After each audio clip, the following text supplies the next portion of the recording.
عبد الرحمن بن ملجم جس نے حضرت علی کو شہید کیا، یہ آیا ہوا تھا کوفے میں، تو لوگوں نے کہا امیر المومنین یہ اس کے ارادے اچھے نہیں نظر آتے، تو اس کو ہم پکڑ نہ لیں۔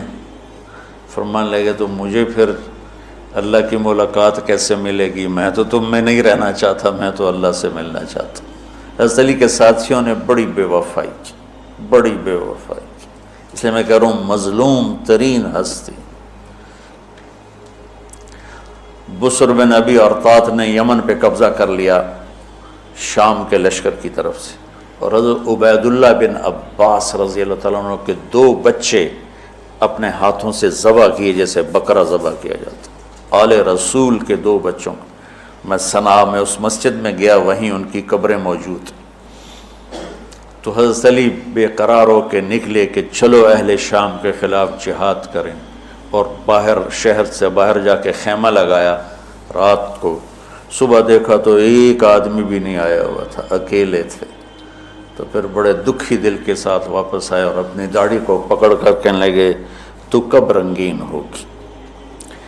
ایک دفعہ بیمار تھے تو کہنے لگے یا رسول اللہ مجھے لگتا ہے میری موت کا وقت آ گیا۔ میں نے کہا نہیں، تیری موت آئے گی جب اس خون سے یہ رنگین ہوگی، جب تیرے سر کے خون سے تیری داڑھی رنگین ہوگی اس وقت تیری موت آئے گی۔ تو اس جملے کو یاد کر کے کہتے تو کب رنگین ہوگی، تو کب رنگین ہوگی۔ چونکہ ساتھی ساتھ چھوڑ گئے تھے تو شدید قسم کی بے وفائی کا سامنا ہوا۔ پھر آگے نسل ذبح۔ آپ نے حضرت حسین کا کربلا تو پڑھا ہوا، لیکن میں نے جو گلدستہ اہل بیت کے بعد میں نے جب پڑھا تو جو اس کمبخت ابو جعفر منصور نے آل حسن پہ ظلم توڑے، اللہ میری ہچکی لگ گئی روتے روتے۔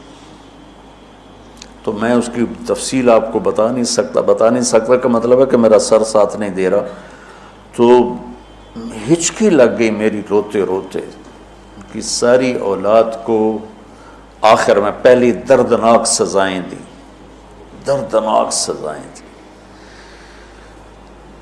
اور پھر ان سب کو ایک کمرے میں بند کر کے چاروں طرف سے کمرہ ٹائٹ کر دیا، ہوا بند کر دی، گھٹ کے سارے شہید ہو گئے، اس کے تڑپ تڑپ کے سب اس میں شہید ہو گئے۔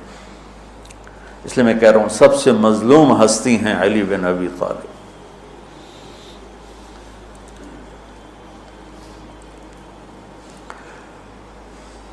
تو فرمانے لگے اس کو پکڑو گے تو میں شہید کیسے ہوں گا؟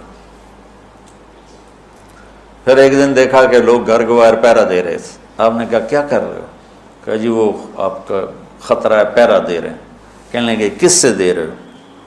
زمین والوں سے، آسمان والوں سے؟ وہ کہنے لگے جی آسمان والوں سے کون دے سکتا، زمین والوں سے پہرا دینے کا۔ بیٹا جا کے سو جاؤ، آسمان والا فیصلہ کرتا ہے، تو زمینی پہرے کام نہیں آتے، جاؤ، اور فیصلے آسمان سے اترتے ہیں، زمین پہ نہیں اترتے۔ تو 21 رمضان کو فجر کی نماز میں اس نے آ کے جو وار وہ سیدھا سر پہ لگا تو سر پھٹ گیا، تلوار دماغ میں چلی گئی، شور مچ گیا، پکڑا گیا۔ اب دیکھنا حضرت علی کے اخلاق۔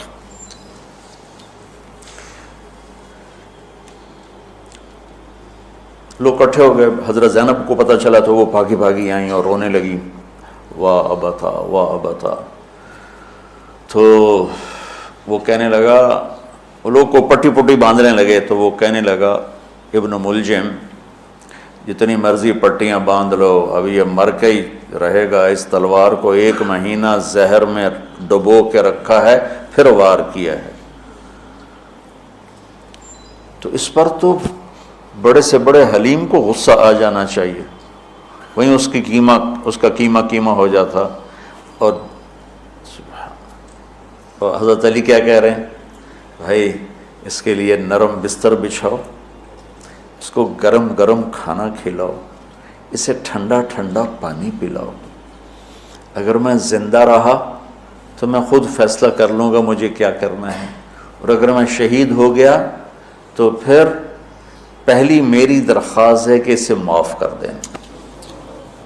یہ بتانا چاہتا تھا، اسے معاف کر دیں۔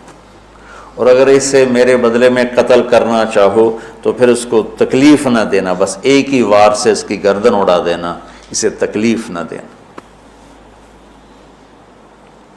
اللہ اکبر۔ آپ پڑھیں گے نا صحابہ کی سیرت تو سب سے زیادہ فضائل حضرت علی کے، سب سے زیادہ مقام اور مرتبہ تو ویسی جیسے خلفائے راشدین۔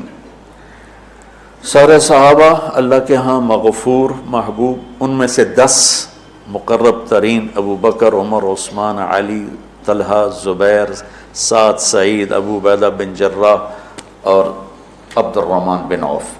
پھر ان 10 میں سے 4 محبوب ترین جو خلفاء بنے، پھر جیسے ان کی خلافت کی درجہ بندی ہوئی ایسے ان کے مقام اور مرتبے کی درجہ بندی ہوئی، لیکن فضائل سب سے زیادہ حضرت علی کے ملتے ہیں۔